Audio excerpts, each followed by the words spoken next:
Go ahead. Had a little conversation, with our good friend Al.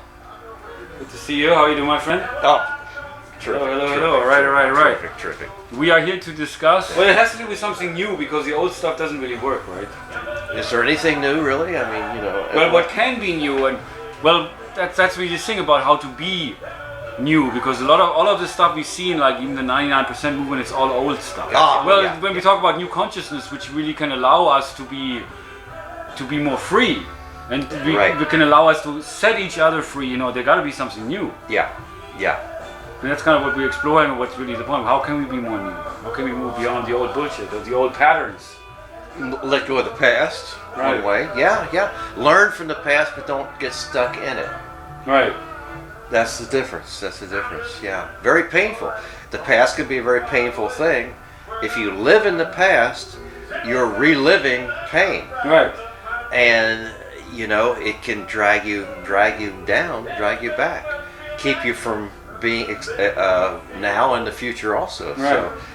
So it's a big deal. Even if you're lucky enough to have a pleasant past, it doesn't mean you're moving forward. Right. But that's exactly the thing. I'm glad you said that. The pleasant past, which somehow seems to be, we learn to look at it in terms of what's pleasant to us. Right. Expectations. Right. But that's the thing about life and experiences. It's like, life's a school. And if you only look at it in terms of what's pleasant to me, and then try to reject everything that you don't want, you're not going to learn. You're not going to grow. Right. You'll only. Just turn it down a little bit. Go on. Continue. Yeah. You only have disappointment, and disappointment alone is not really a lesson. You have to move beyond the disappointment, and which are all a result of personal expectations, disappointments. Right. You have to say, why was I disappointed? Well, I expected something that wasn't real. Right. I expected something that was beyond reality, was not really what I needed at the time. So you don't really know what you need. You don't really, you can't learn from feelings alone. You have to have the experience and the objectivity. Well, feelings that's also can be very confusing, because many times feelings speak to us and they tell us something about, okay, I'm comfortable here, I don't like this, and so I'm afraid of this and push this away. But these feelings are very subjective. Yeah. And I think actually, I was thinking about this a long time ago, that feelings actually, if you think about that, true feelings are nature's way of speaking to us. True, but feelings can also lie to you. Of course, because feelings are many times, they can be just about subjective. I need to feel good. Yeah. And if I don't feel good, then I feel bad. Right. Right. It's like if I go to the dentist and I have to have a tooth filled, filling, right? It doesn't feel good. It doesn't feel good. Doesn't feel in good. But it's the right thing to do. It's necessary, right? And afterwards, I benefit from it. Right. So if you govern your life by feelings, you reject feelings, but if you say feelings will rule my life, then you could actually be going 180 degrees the wrong direction. Right. Because we just look for, and it's not just feelings or no feelings, it's really about the kind of feelings that we look after. Because basically, in our reality, everybody wants to feel good. No, you won't have no feelings. You won't have neutral. Right. If you have neutral, of course, you're in denial. But I'm just saying, how it usually is in life. People look for ways to feel good about themselves. I want to feel happy. I want to feel comfortable. I want to feel the way I want to feel. So all that is putting the stamp of approval on X the unknown. Wrong or right. If it feels good, it has to be right. Right, exactly. Yeah, and then you find out a year later, well, it was wrong. Okay, right. I got a divorce. I got hooked on whatever. I wasted my time, whatever. Right. So the feeling should not be ignored, but it should not be the barometer for reality. Right, exactly. It's the same thing. Exactly. Exactly. So, but I think we somehow confused about that, really, because and I always come back to that, because that's where it starts. Children, how children are conditioned, because children are very much in their space of feeling. They express how they feel. They're very honest. Egocentric, but honest. Right, of course, because that's all they know is themselves. Gaga, goo goo, gimme, me. They don't know any different. Yeah. And so they are driven in a way by their feelings, by their feeling to be dry, by their feeling to be fed, by their feeling to be secure, all of that stuff. But then as we grow up, we are kind of told, suck it up. Now you got to sit your ass down and listen to a teacher and take notes and be the Yeah. way we want you to. Yeah, yeah. So we stop feeling. So we're less egocentric, but also less honest. Right, right. So we've sacrificed the honesty in order to be more, quote, mature. Right. Yeah. So Right. it's like, are you going to disguise the truth in order to be more mature? That's the issue right Well, there. disguise really. the truth. I mean, that's something nowadays. Or especially deny with truth. deny what you really believe. Right. Which you Inside. even beyond that, what you really know. Because again, coming back to children That's know. it, Children that's know. it, yeah. So if you ask a child That's about it. God, they can tell you wherever they're from. No you know, denial. They No know. denial That's whatsoever. right. That's Yeah. right. Because they're real. Yeah. And that's the whole point I'm trying Yeah. to make was realize Okay. to actualize. I think we need to get back to that really, to reality. Be honest which with yourself. Which Yeah. is only possible if you really take a look at yourself. Yeah. Instead of focusing on the problem outside and just going through life, just continue to go through the motions and going through work and just go looking for what you want and dealing with people based upon what you like and rejecting those you don't like and just the same thing over and over and over. Because it just keeps us from really understanding who we are.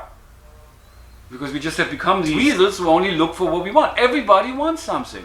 And how can we live in a world together if everybody's focusing on what they want? And then we say that's the way of capitalism. Nowadays, that's the way. There's something for everybody. And everybody feeding themselves in terms of not only food, but entertainment and relationships. Love even becomes a product. Happiness becomes a product. So what's real? No, it's lopsided. It's lopsided.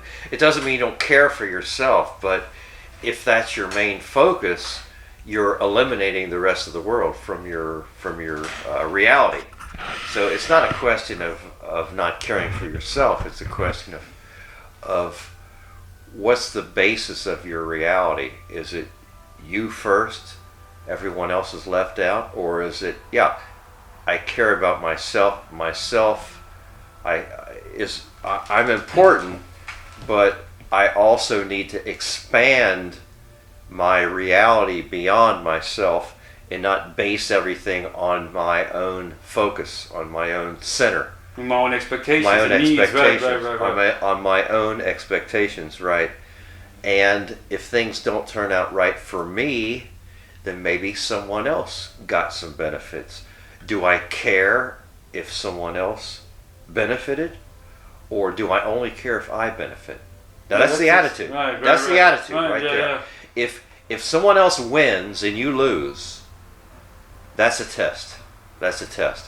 What's your attitude towards someone else winning? Exactly. Do you feel good for that person?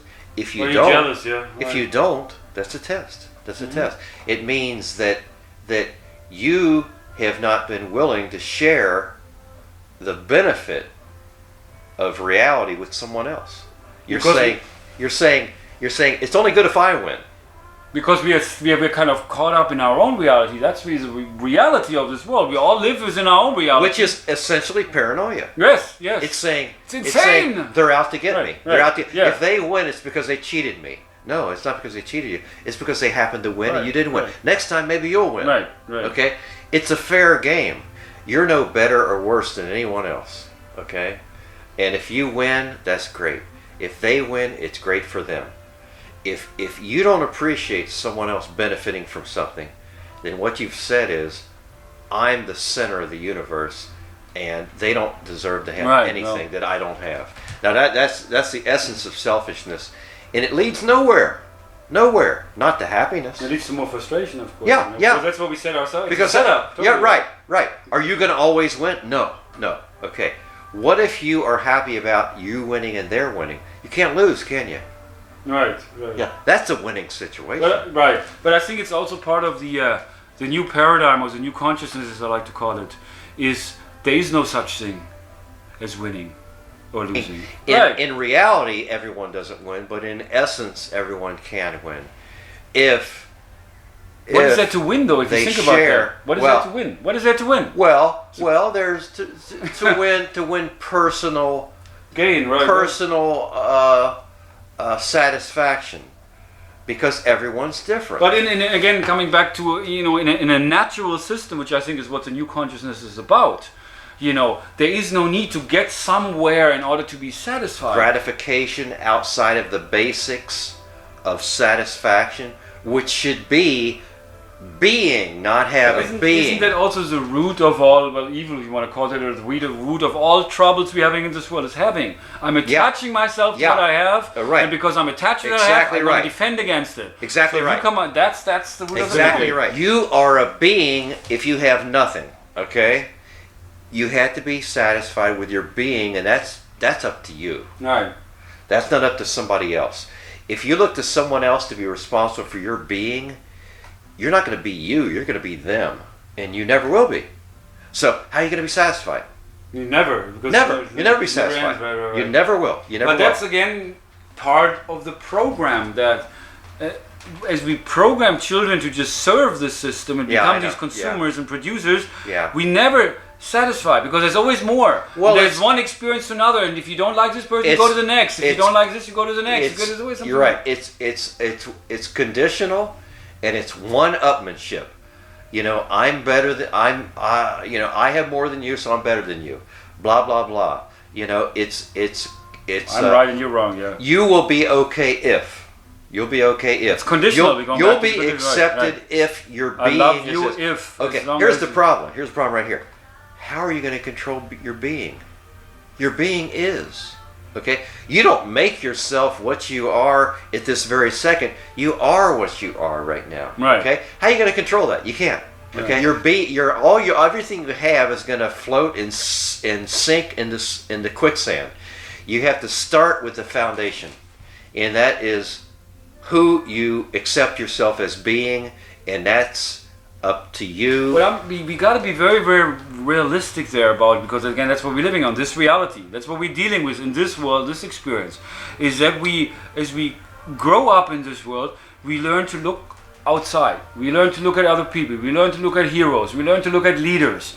We learn to look at authority and obey authority. It's all outside, outside, outside. So of course, we completely lose touch with who we are. Because we become these conditioned beings who just go through this world like these homo consumers or producers or whatever. We just do what we're told. We sit in school, we take notes. Yes, teacher, no teacher, open the book to a certain page and we stop thinking. Yeah. That to me, that's the root of the problem, you know? It's very dangerous to compare yourself to someone else because you've only got two ways to go. Either you'll feel inferior or you'll develop pride. Either they're better than you or worse than you. And there's a tendency for people not to feel that others are equal to them. They either say, okay, I feel great because I'm better than you are, or gee, I'm depressed because you did better than I did. You don't look inside either way. No. You're still looking outside. You're using it as an excuse not to look at yourself. Well, what about when parents, for example, tell, why can't you be more like your brother? I mean, what happens to this? That's probably the worst thing I know. Could possibly Why can't you say. be more like, Johnny, whatever in school? That's exactly. That's the worst. That's exactly like saying, "I will love you if." Right.